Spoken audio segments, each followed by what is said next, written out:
it's Vervain. Good to see you again. Or if you're new here, welcome to my channel. We make magic here, that's what we do. And today I'm going to put the craft back in my witchcraft by making a Witchy Cottagecore Junk Journal style thing.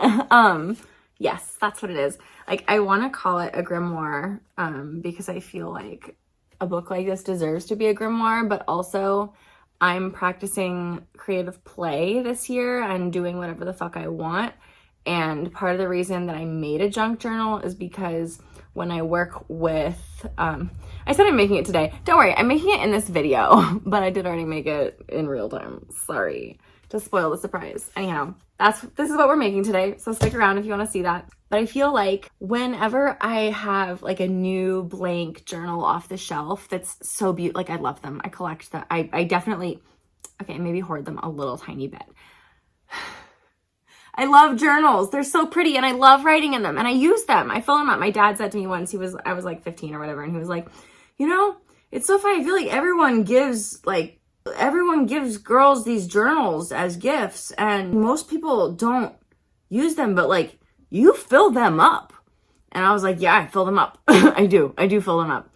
And I feel like I fill them up less now that I have a smartphone because I take a lot of notes on my phone.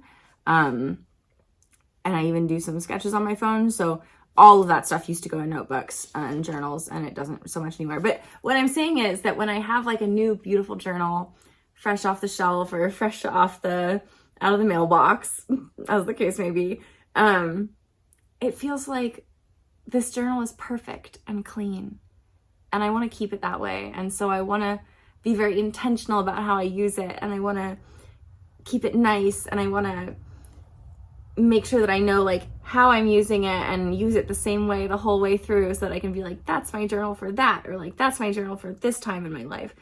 And I'm really bad at that. Like, I am notorious about like starting a journal, like giving it like a fucking title page and shit, and then like 5 pages later, never again using it until like 10 years later, at which point I rip out the first 5 pages and start fresh. And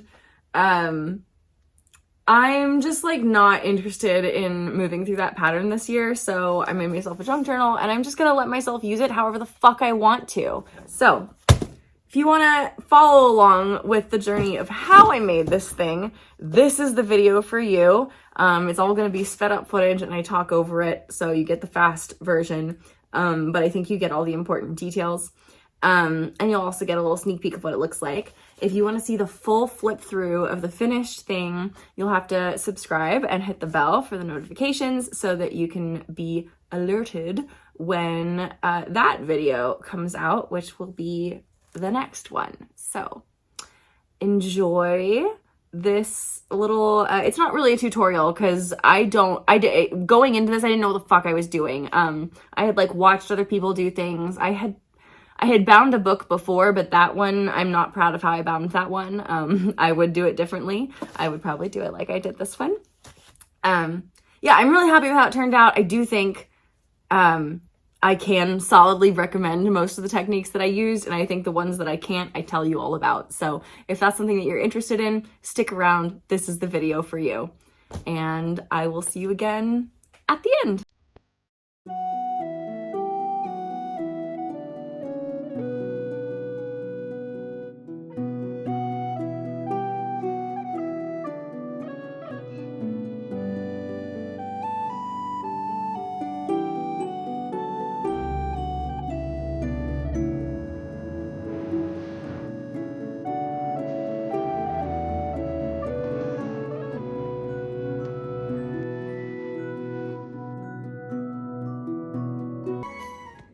All right, friends, let's get started. I've just gone through my fabric stash and pulled out this tea towel, which is all stained and is not super absorbent, and I'm going to use that to cover the spine. And then this green cotton calico I'm going to use to cover the actual front and back cover of the journal. And then this is the Harry Potter Pottery Barn sheet set, or it's the pillowcase from the sheet set. And it's retired from our home, so this will become a set of pages. This thin cardboard I'm going to use as the actual structure of my spine, And these are my signatures. Well, those are some tea bags that I might use. And then these are my signatures.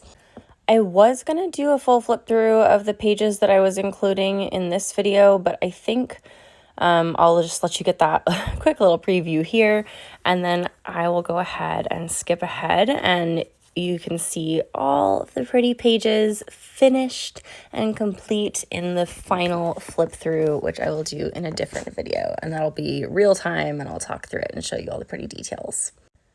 So definitely subscribe and turn on notifications for that, but that's another video, so let's move on.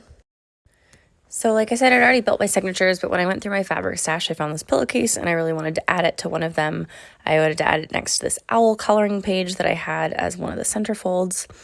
And so I did that. Here I'm measuring the book to cut the spine out of the cardboard. In retrospect, I should have cut it to like 9 inches, which is what I ended up cutting the cover to. But I didn't. I just eyeballed it, so it ended up being a little bit shorter than the cover. So next time I will definitely standardize my spine length to my cover length and figure out all those numbers at the beginning instead of just being like, this looks good, let's cut here.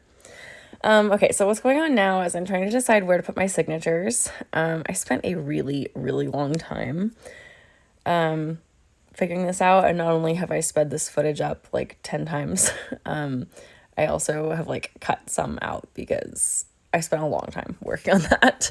I didn't want it to be too floppy, but I also wanted it to have room to grow. And now that I'm done with it, I'm thinking, and like adding stuff to it, I'm thinking I maybe actually should have given it a little more room to grow, but I was afraid of it being too floppy. So I measured it once, and then you can see I'm using a different color pen now here, going back and putting them a little closer together. It felt really, really good when it was first finished, so I think I would only want just a little bit more space, because it's really only now that I'm adding like notepads into my journal that I'm like, I would like a little more space, because it's definitely flared open, but you know, that's part of the fun of a junk journal, so whatever. And then it looks like what's happening here is I am cutting the fabric to cover the inside spine piece. So I don't know if I said this, but I'm gonna make 2 layers for the spine. So there's gonna be the inside spine piece. Both of them will have cardboard. And the inside's gonna be covered with the green calico, and that's what the signatures are gonna actually be sewn to. And then the outside spine piece is gonna have the mushrooms covering it. And then the cover pieces are going to be sandwiched between those 2 spines. So the outside spine will cover all of the stitching where the things are attached anyhow. Okay, so I just punched the center holes for the inner spine. Since I already had my measurements marked, I needed to have the holes before I glued the fabric and covered the measurements. So I'm just like double checking and making sure that I'm happy with all my decisions. My centerfolds are a little more complicated. They are like actually, a lot of them actually like fold up or are like bigger than the pages or whatever. So I wanted to make sure that the stitching would work right. And you'll see what I ended up doing. I ended up like punching through the corner of this envelope so that I could sew it down but still be able to close the flap. And that took me a long time to work through mentally. And actually, I don't think I did work through it mentally. I think I got to a point where I was like, I don't think it's going to work. But I was just like, you know what? I'm going to make it work. I'm going to figure it out as I go, and I'm going to make it work. And it did work. So congratulations, me. So here I was happy with my decisions. I went ahead and punched the rest of the holes. And here I am. I'm going to punch the holes in the signatures now. Okay, so here I'm just marking the points on the signature. So I'm using this spine piece as a stencil since it's got the holes in it already, and those are the holes I need to line up with. I'm using that as a stencil to mark where I'm going to punch the holes on the signatures.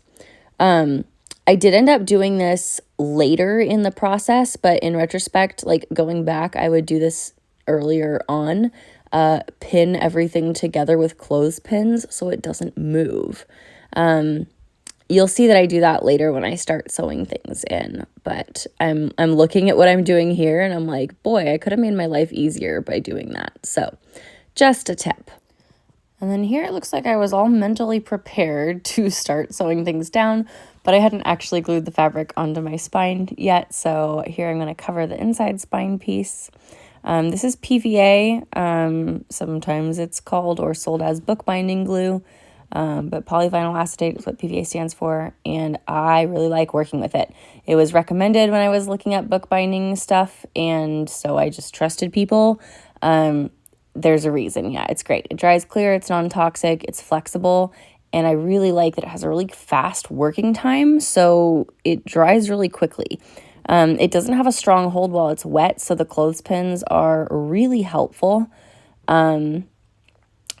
which I don't figure out till later on, but, whatever. Yeah. Okay, so this is waxed linen thread, and this is a bookbinding needle.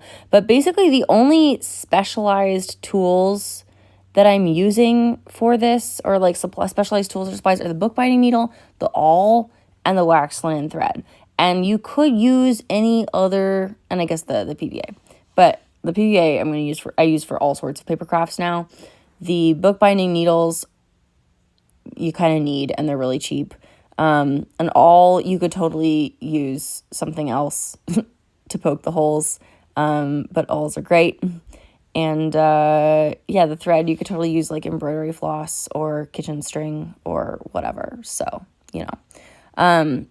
you can kind of see if you want, you can slow the video down if you want to see how I stitched this. But I cut about 3 feet of thread. So the signatures are, a lot of these papers are 8.5 by 11 papers, or roughly that. So the book ended up being 6 by 9, roughly, in half. Like the cover, the front and back cover pieces are 6 by 9, and that's pretty much what's fitting in here. So it's about 9 inches tall, and it took me 3 feet of thread per signature to put this in. I did a whole bunch of loops at the beginning of each one, or knots, like a mini knotted knot for extra security. I started on the part, like the back of the inside spine, so the part that will be sandwiched in between. So that's where all the knots will be buried, which is cool because it means that it will actually be reinforcing all of the knots with glue. Okay, so this is one of the complicated ones. You can see where I want it to be folded down when I close the book. And so I just wanted to make sure, I think this one ended up being fine. I just moved it up and then I could sew all the stitches through. And then the envelope one, you already saw how I did. And yeah, the fabric was flopping around like crazy, the sheet fabric. I love how it looks in the finished journal, but it was really flopping around while I was working. It was giving me a lot of difficulty, and that's why I'm like off screen for a lot of this chunk. And pretty quickly, I started clothespinning things together to make my life easier. And boy, it did. So there's 4 signatures. We're about halfway done sewing them in here, and I'm just going to skip over the rest of this part because it's all the same stuff. Except for this part right here, which is where I get really tired of the fabric and of things flopping around and start thinking smart. And actually here you can see I started thinking really smart because I've actually pinned my entire signature together, which helped keep all of the holes that I punched aligned while I sewed them in, and that made the last 2 signatures, or whichever ones I used the clothespins for, so much easier and faster. And probably practice was part of it going faster too, but clothespins. Plus, you can't have enough clothespins around. They're really great for this. I've been using them to clamp glued paper, like as it dries lately. And then also, they're like what we use as chip clips in this house. Like I don't use twist ties or chip clips. We use clothespins, and they're great. All right, time travel time. So all the signatures are sewn in. I'm unclipping everything, and you can see here I'm really pleased with the structure of it all and the flexibility of the spine. Plus, it's just really exciting to get to hold something resembling a book in my hands at this point. But enough of that. So I noticed that one of the spine pieces I cut had like a rumple in it, so I just went ahead and cut another one to use instead. I spent a long time trying to decide which part of the fabric I wanted to use for this because I really wanted one of the red mushrooms, but I also really wanted a big chunk of wildflowers, and I also didn't want to cut into the middle of the fabric. Like, I wanted to leave as much as possible for future things. So I ended up just cutting from the corner, and I didn't get the big chunk of wildflowers that I wanted, but I did get a bunch of little wildflowers. So, and I can tell you also now, looking at the finished thing, I'm just really, really happy with how it turned out. So I'm pleased.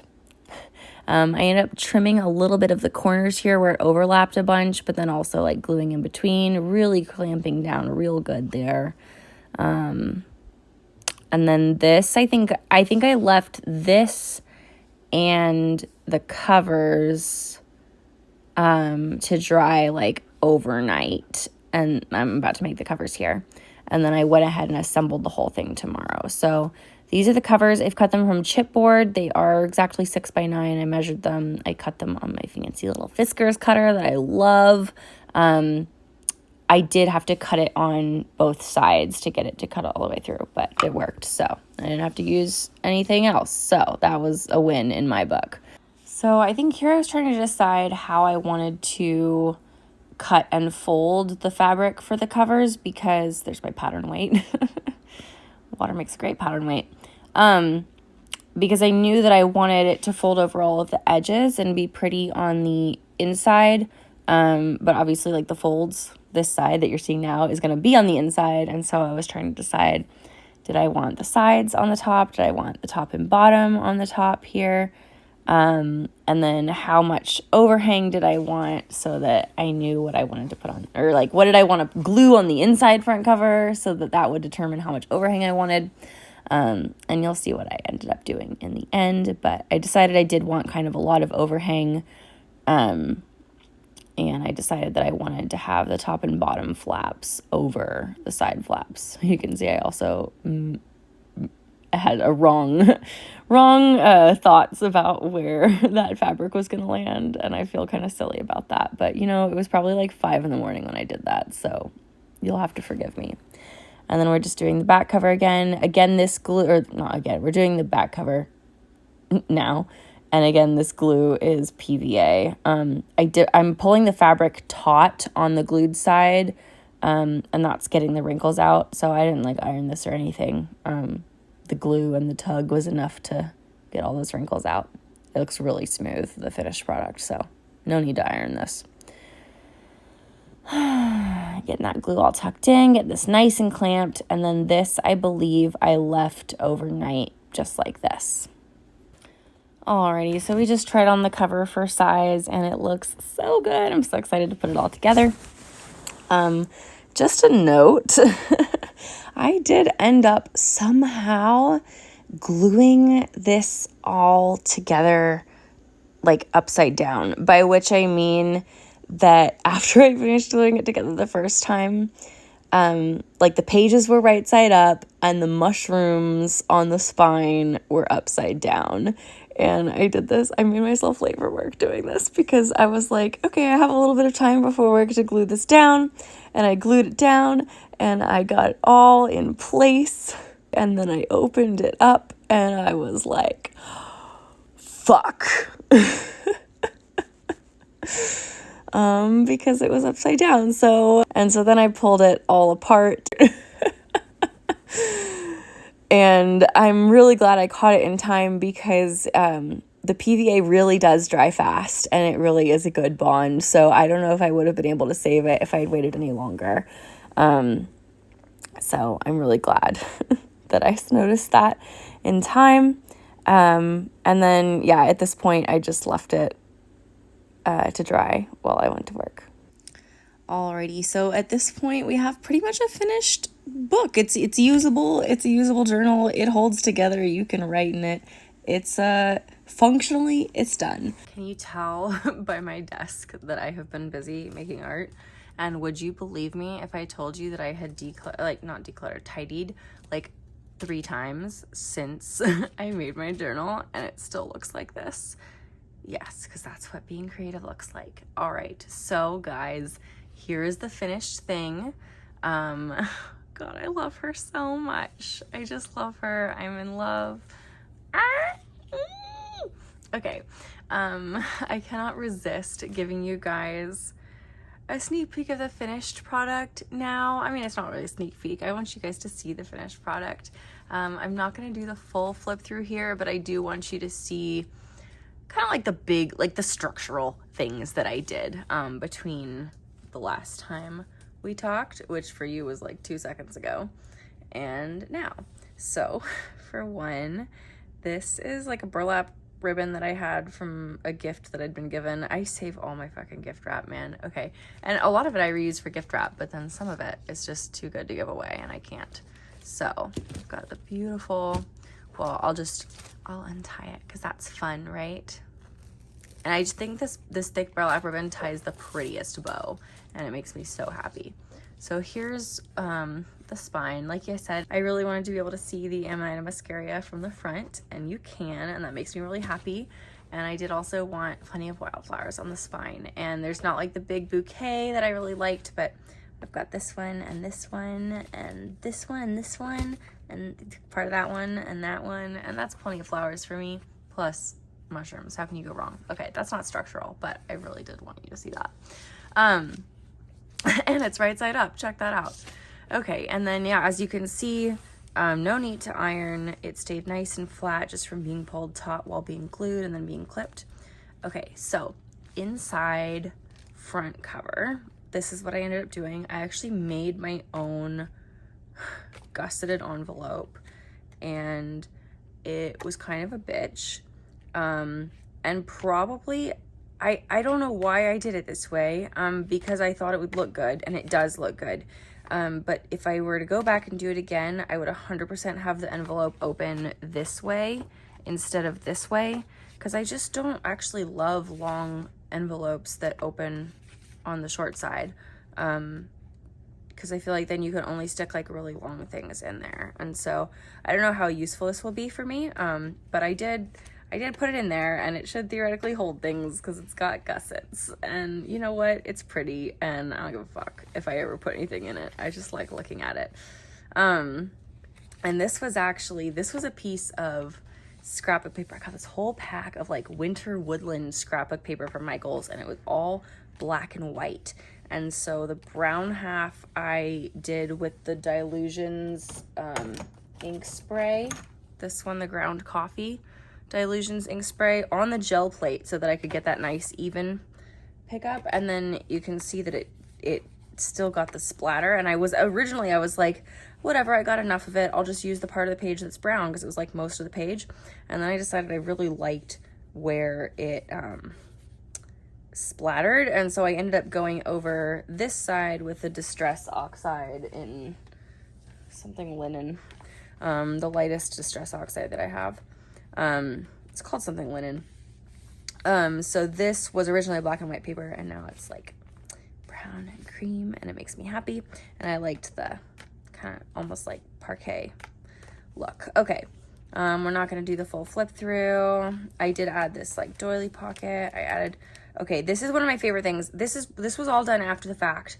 So this was not built in structurally, although for future junk journals that I make, I do kind of want to think about like the fun things that I want to have in them before I build the whole structure, because I think it'll make it easier to plan. But I also just really like adding as I go. So this page is a little accordion. And actually this green sparkly ribbon was on the same gift that the burlap ribbon was on. So they are still together. But yeah, I really, really love this page. It's 3 panels on this side, and then 2 blank panels here for writing. And then this side is not done yet. I'm gonna add, I wanna add like a band or something to hold stuff. And then have like, I feel like I can do, I don't know. I feel like we'll see what happens when we get the full flip through, which is not yet. Okay, I said no full flip through. Okay, and then this is what I did to the inside back cover. So I have 2 envelopes here because I just liked these envelopes and I wanted to cover the whole thing. I really wanted to put this envelope on, but I also really liked this one. Again, like, I don't even know if I'm going to use this one. It's only going to hold long things, and this envelope is really quite stiff. It's handmade paper and it's quite stiff, so I could really only put something both very long and very flat in here. Like a bookmark would be a really good, I made a bookmark today. I could put a bookmark in there if I needed extra bookmarks. Really happy with how this bookmark came out. I'll talk about that in the full flip through. Yeah, so it's just the envelopes and a little book plate sticker. And then I hot glued down the leaves and the butterfly, and they make me happy. And that's the whole thing. So we'll do a full flip through soon, but this is the full completed structure of my first ever junk journal. I do say first ever junk journal. I do feel like the other book that I made that I showed you just a little bit of, ooh, did I, or did I cut it out? I cut it out. There were a lot of things in this video that I cut out because I originally was like talking while I created, and then it was like 5 hours of footage. So instead of trying to edit 5 hours of footage, I just sped it all up and talked over it. So sorry about all that stuff I cut out, but you'll be okay. You'll get over it. Okay, I tied this just the tiniest bit off center, so my ends aren't gonna be perfectly even, but it's still so pretty. Isn't it so pretty? She makes me so happy. I love it. I love it. I love it. I love it. I love it. The end. All right, friends, that's it. If you want to see more of this beauty, do subscribe and hit the bell to be notified when I drop my next video, which will be the flip through of the finished junk journal and all its fun pages and inserts. And I won't just be flipping through, I'll be telling you what I did on each page and like maybe what I'm planning on using it for. And also I think I'm going to be releasing a lot more witchy crafty content this year. I feel like my witchy content has always been on the creative side. You know, we've talked about making runes, or most maybe not always been on the creative side. I maybe like boxed myself into some more traditional things for a while. But more and more over the last year or so, I just find myself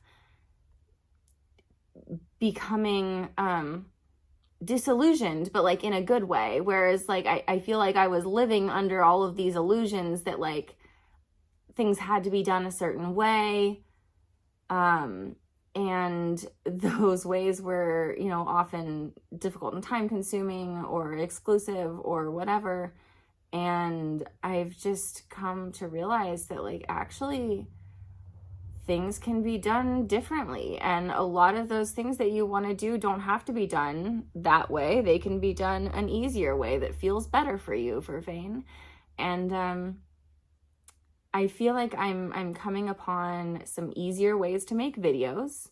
I feel like I've also have like enough experience making videos at this point that I know what makes a video hard or easy to edit. And editing is where I really get caught up. And I'm really excited to show you more things that I'm working on and to share the processes with you and to create every day and to make magic every day and to share some of that with you and to maybe bring you along the journey if you want to make some magic too. And yeah, we'll just see what happens. I'll see you around. Love you.